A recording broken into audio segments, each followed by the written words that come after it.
31/3/2022 வரை 29,48,000 matric ton தான் கொள்முதல் செஞ்சிருக்காங்க. 2023-24 வருடம் பக்கம் 80 அந்த உணவு மானிய கோரிக்கையில கொள்கை விருப்பில் பக்கம் 80ல 31/3/2023 வரை 29,40,000 மெட்ரிக் டன் தான் கொள்முதல் செஞ்சிருக்காங்க. 24-25 ஆண்டு கொள்கை விருக்க குறிப்பு பக்கம் எண் 101ல 31/3/2024 வரை 28.26 லட்சம் மெட்ரிக் டன் தான் கொள்முதல் செஞ்சிருக்காங்க. 25-26 ஆண்டு பக்கம் எண் 106ல 31/3/2025 வரை 28,30,000 மெட்ரிக் டன் தான் கொள்முதல் செஞ்சிருக்காங்க. மொத்தமா 1,15,49,000 மெட்ரிக் டன் தான் கொள்முதல் செஞ்சிருக்காங்க.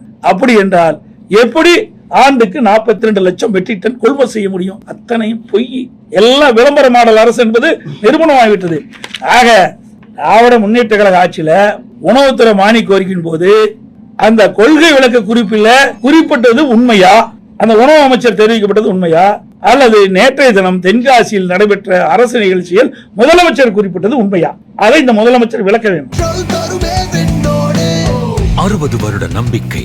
Anand banians and briefs.